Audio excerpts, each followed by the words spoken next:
I want to tell you about a woman I'll call Eleanor. She was 72 years old and absolutely relentless in the best possible way. She had a vegetable garden she tended every morning before sunrise. She played bridge twice a week with the same group of women she'd known for 30 years, and she could recite the birthdays, anniversaries, and phone numbers of every single person in her family from memory, without hesitating for even a second. Her son used to joke that she had a hard drive built into the back of her skull. She laughed every time he said it. Then something changed.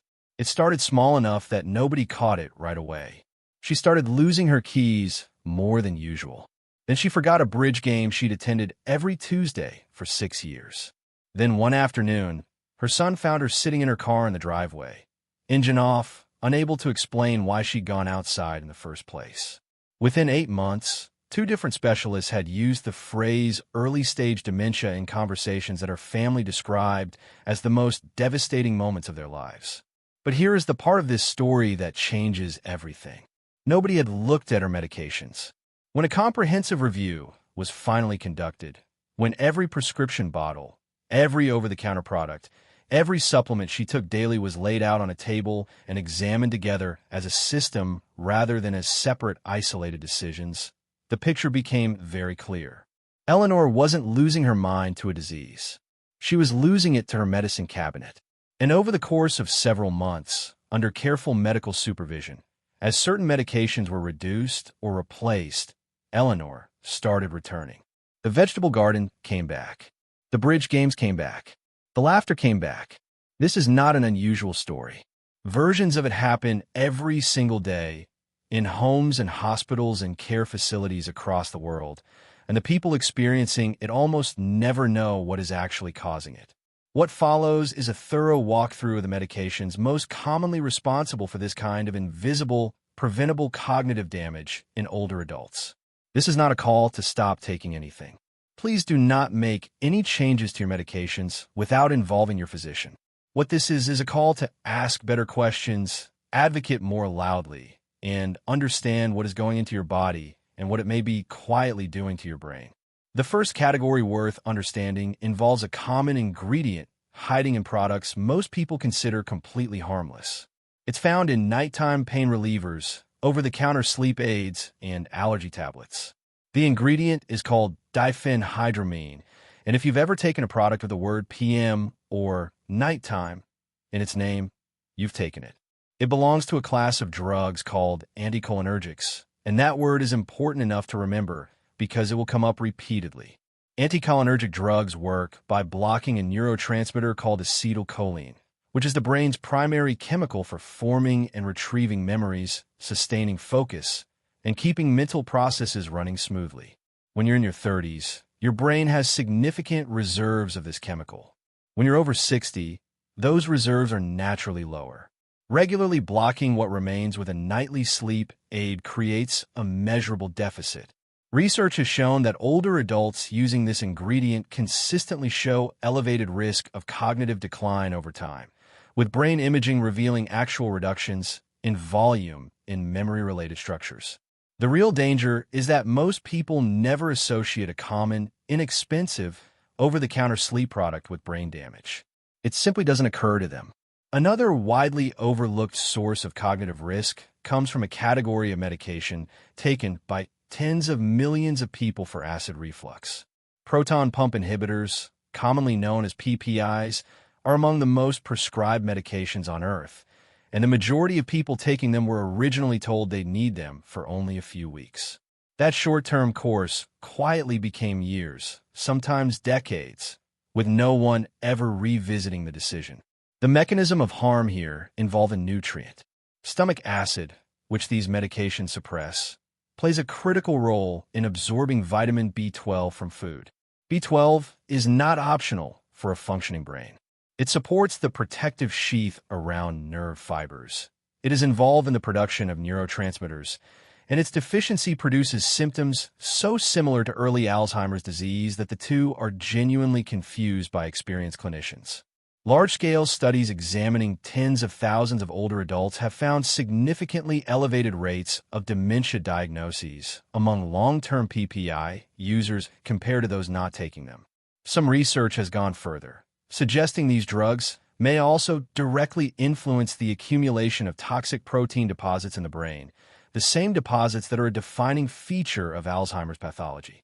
People taking PPIs for genuine long-term medical needs should be having their B12 and magnesium levels monitored regularly. Most are not.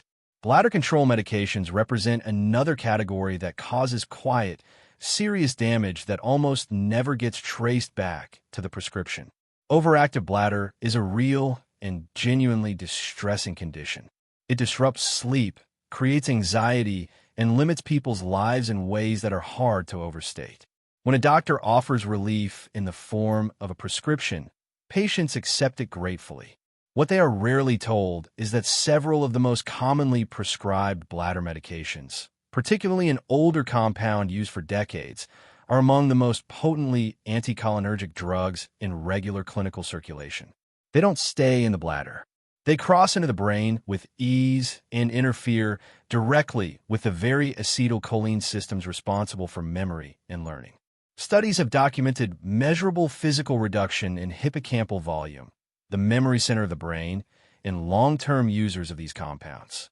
When cognitive changes appear, and they do, they're almost universally attributed to aging.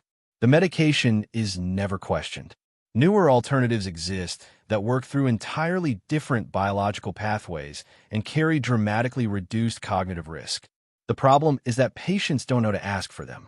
Sleep and anxiety medications from the benzodiazepine family have helped genuine numbers of people through difficult periods, and acknowledging that matters. They work, in the short term, by amplifying the brain's natural calming signal. The problem emerges when that calming effect is sustained over months or years. Research tracking thousands of seniors over multi-year periods has found that those using these medications for more than 3 months carry substantially elevated risk of Alzheimer's disease compared to non-users.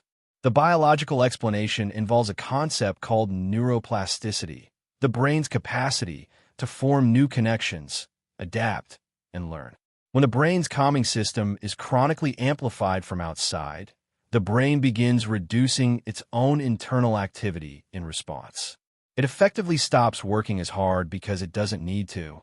Over time, the very structures responsible for memory formation and emotional flexibility begin to deteriorate. The cruelest aspect of this process is that stopping these medications is genuinely difficult.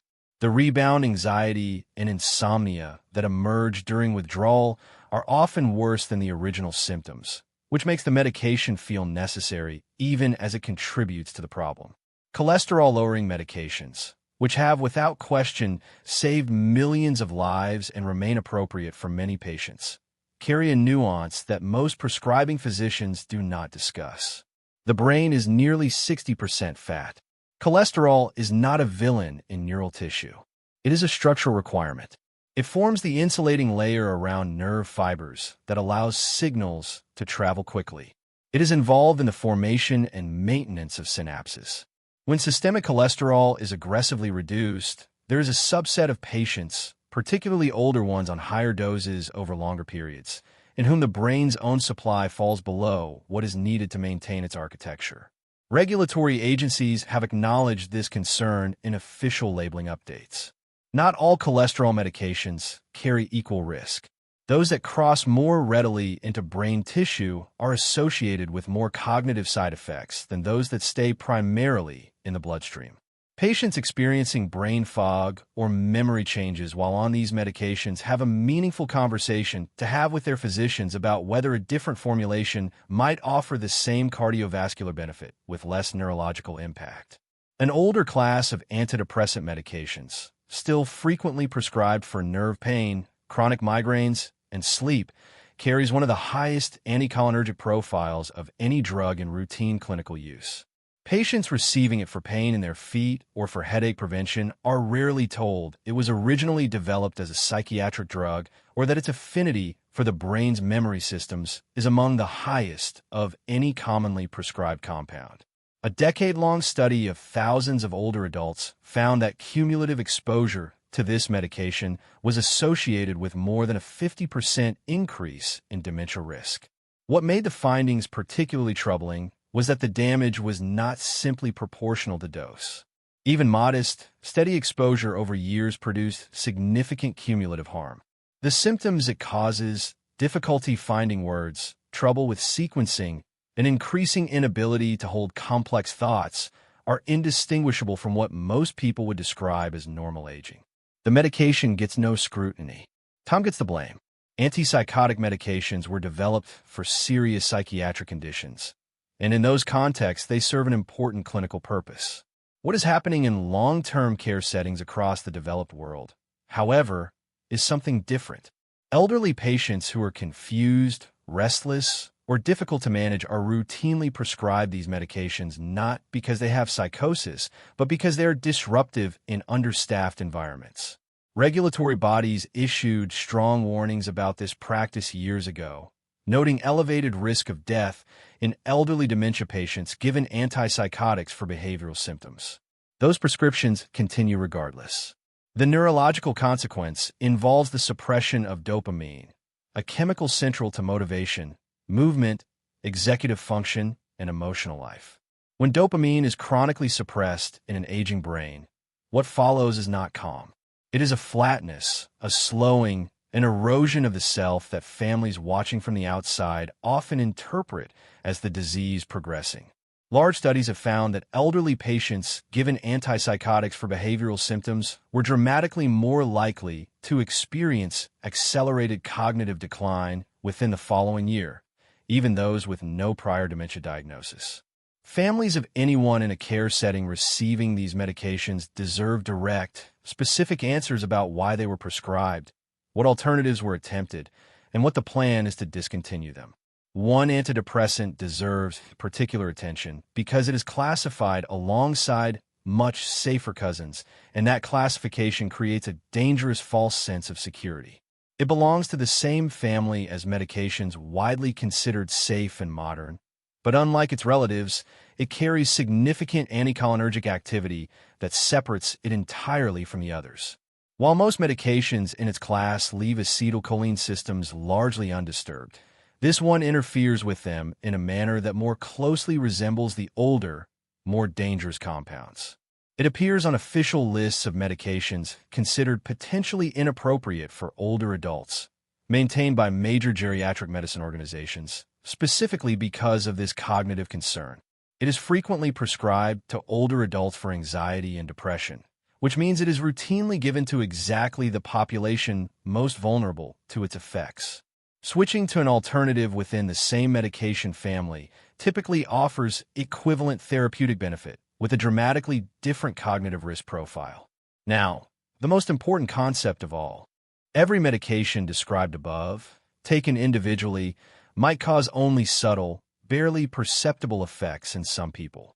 A little extra forgetfulness, some additional difficulty concentrating, easy to dismiss, easy to attribute to the passage of time.